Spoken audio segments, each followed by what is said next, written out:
السلام علیکم ویورز، کیسے ہیں آپ سب لوگ؟ یقیناً آپ سب خیریت سے ہوں گے۔ ایسے جی ڈھیر دعائیں آپ سب کے لیے۔ آج ہمارا لیکچر ہے لیکچر نمبر 5۔ جیسے کہ ہم نے اپنے لاسٹ لیکچر میں بتایا تھا آپ کو کہ ہم نے پڑھنا ہے آبزرویشنل میتھڈ۔ آبزرویشنل میتھڈ کے ہم لوگ تھوڑا سا آپ کو کنسیپٹ بتایا تھا، اور اس کے بعد ہم نے آپ کو کاز اینڈ ایفیکٹ کے بارے میں بتایا تھا، اور جی پھر ہم نے آپ کو قدرتی مشاہدہ، معروضی اور باطنی بتایا تھا۔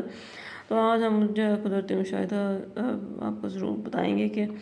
کس طرح جو ہے قدرتی مشاہدہ جو ہے کیا جاتا ہے، اور اس کے اندر کون کون سے عناصر ہوتے ہیں، کیسے عناصر ہوتے ہیں، منضبط مشاہدہ کیا ہوتا ہے، یہ ساری چیزیں آج ہم آپ کو آج کے ٹاپک میں انشاءاللہ سارا کچھ ڈیٹیل سے بتائیں گے۔ اچھا جی، تو پہلے آ جاتا ہے ہمارے پاس نیچرل آبزرویشن، یعنی کہ قدرتی مشاہدہ۔ قدرتی مشاہدے میں کون کون سی چیزیں، جیسے کہ اس کے نام سے ظاہر ہو رہا ہے، قدرتی مشاہدے کے نام سے، کہ اس کے اندر جی علم فلکیات آ جاتے ہیں، علم فلکیات، اسٹرونومی، ٹھیک ہے، اور مد جزر، ٹھیک ہے۔ مد جزر کیا ہوتی ہیں کہ جو لہریں ہوتی ہیں سمندر کی، ٹھیک ہے، ان کے اندر جو ویوز بنتی ہیں ان کو مد جزر کہتے ہیں، ٹھیک ہے۔ مد جزر جو ہے وہ چاند کی جب چاندنی راتیں ہوتی ہیں، مون نائٹس، ان کے اندر جو ہے وہ بہت زیادہ ہو جاتی ہے،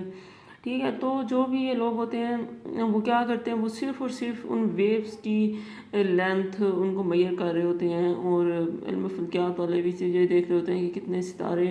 یا سیارے کس طرح ہم بھیج سکتے ہیں، ان کے کیا کیا رد عمال ہوتے ہیں، ان کے اندر کوئی چینجنگز نہیں لے کے آ سکتے، صرف اور صرف جوں کہ توں چیز چل رہی ہوتی ہے ویسے کی ویسے وہ قلم بند کر لیتے ہیں یا ریکارڈ کر لیتے ہیں، ٹھیک ہے۔ ماہر حیاتیات کیا کرتے ہیں، ماہر حیاتیات یہ کرتے ہیں کہ جانوروں کو کھانے پینے کی عادات، کہ اس جانور نے کتنی دیر میں کیا چیز کھائی، کتنی دیر میں پانی پیا، کون سی حرکت کی، کیسے کی، وجہ بتائی ساری، ٹھیک ہے۔ یہ ساری چیزیں کیا ہوتی ہیں اور نیچرل آبزرویشن کے اندر آتی ہیں، جس کے اندر ہم قدرتی چیز کے اندر کوئی بھی تبدیلی نہیں لے کے آ سکتے، جو چیز جیسی چل رہی ہوتی ہے ہم ویسے کی ویسی اس کو ریکارڈ کر لیتے ہیں۔ جیسے لاسٹ لیکچر میں بتایا تھا کہ جیسے ہوا چل رہی ہے، ہوا کے بعد کون سی چینجنگز آئی ہیں، کیسے آئی ہیں، کیوں آئی ہیں، تو یہ ساری چیزیں کیا ہو جاتی ہیں، ہماری نیچرل آبزرویشن کے اندر آ جاتی ہیں۔ اچھا جی، آج پھر ہمارے پاس ہے کہ نشو و نما کے مدارج۔ نشو و نما کے مدارج کیا ہوتے ہیں کہ جس طرح استقرار حمل سے لے کے موت تک کے جو مدارج ہوتے ہیں وہ نشو و نما کے مدارج ہی کہلاتے ہیں۔ پیٹ کے اندر جب بچہ ہوتا ہے، کن کن بیسس کے بعد، کون سے ٹائم گزرنے کے بعد بچے کے اندر کون سی ڈیولپمنٹ ہوئی ہے، کیسے ہوئی ہے، تو یہ ساری چیزیں جو ہیں وہ کس پہ ہمارے اندر آ جاتی ہیں، نیچرل آبزرویشن کے اندر آ جاتی ہیں۔ اس کے اندر ہم صرف دیکھ سکتے ہیں کہ 2 ہفتوں کے بعد بچے کی آنکھ بن گئی ہے، 3 ہفتوں کے بعد بچے کی ناک بن گئی ہے، اس کے دماغ گروتھ کر رہے ہیں، یہ ساری چیزیں کس میں آ جاتی ہیں، نیچرل آبزرویشن میں۔ اس کے اندر ہم تبدیلی نہیں لے کے آ سکتے، صرف ہم اس کو دیکھ سکتے ہیں کہ یہ چینجنگز اس ٹائم پیریڈ کے بعد آ رہی ہیں، ٹھیک ہے۔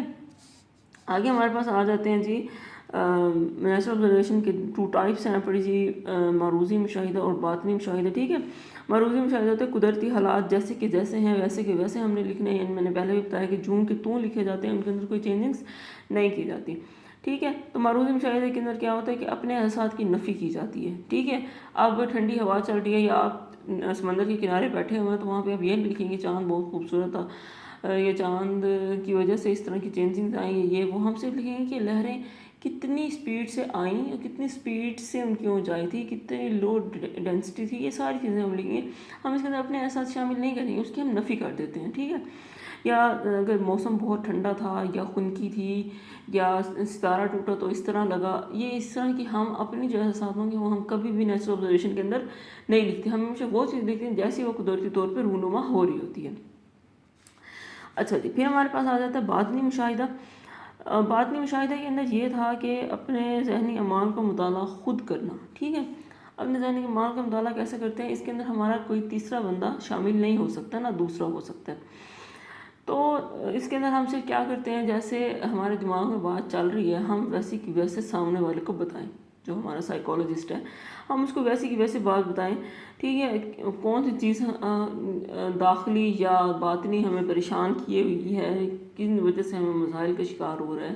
تو وہ ساری چیزیں ہم کیا کرتے ہیں، ہم اپنے سائیکالوجسٹ کو یا اپنے ریسرچر کو بتاتے ہیں کہ یہ والی چیزیں جو ہیں وہ چینج کی جائیں، ان کو تبدیلیاں لے کے آئی جائیں، یہ والی چیزیں ہماری ریسرچ کے اندر مشکل کا باعث بن رہی ہیں۔ تو اس کے اندر کیا ہوتا ہے کہ صرف آپ اپنے احساسات سے واقف ہوتے ہیں، یعنی کہ آپ کو بخار ہے، آپ کے سر میں درد ہے، صرف آپ کو پتا ہوگا، نہ کہ کسی دوسرے کو، ٹھیک ہے۔ تو اس کے اندر یہ بھی مطلب اس کے اوپر اس کے اوپر یہ بھی تنقید کی گئی کہ جو ذہنی اعمال ہوتے ہیں وہ خود ساختیت ہوتے ہیں، ٹھیک ہے نا، کہ صرف ایک انڈیویجول جو ہے وہ صرف اسی کو پتہ ہوتا ہے کہ اس کے کیا حصات ہیں، وہ جھوٹ بھی بول سکتا ہے، ٹھیک ہے۔ تو پھر ولیم وونٹ بھی ساختیت کا ہی پیروکار تھا۔ اس نے مشاہدہ باطن پہ کافی زور دیا، لیکن 1910 کے بعد اس نے مشاہدہ باطن کو رفع کر دیا۔ اس نے کہا کہ یہ بالکل تنقید بجا ہے اس کے اوپر، جو زندہ نامیات ہوتے ہیں ان کے اندر چینجنگز آتی رہتی ہیں، ان کا بیہیویئر چینج ہوتا رہتا ہے، انفرادی اختلافات جو ہیں وہ پائے جاتے ہیں ان کے اندر، تو ہم کبھی بھی یہ نہیں کہہ سکتے کہ جو باطنی چیز بتائی جا رہی ہے وہ صحیح ہے۔ یعنی کہ کسی پرسن کے بارے میں کسی پرسن سے پوچھنا تو ہو سکتا ہے اس نے جس طرح اس پرسن کے ساتھ بیہیو کیا ہو تو وہ پرسن ویسے ہی بتائے گا نا اس کے بارے میں، اس کے لیے کوئی اچھی یا بری خبر جو ہے ہمیں وہ اپنے لحاظ سے بتائے گا، ہو سکتا ہے کہ وہ اس کی اچھی باتیں بری باتیں مائنس کرے۔ اچھا جی، پھر جو ہے محیط کا اور رد عمل جن کے کاز اینڈ افیکٹ دیکھا جاتا تھا، اور اگر کاز اینڈ افیکٹ ہم دیکھیں تو ہم پھر ہی جو ہے سائیکولوجی کو کہہ سکتے ہیں کہ یہ سائنس ہے، اور اگر ہم محیط کا رد عمل نہ دیکھ سکیں تو پھر ہم کبھی بھی نہیں کہہ سکتے کہ یہ سائنس ہے۔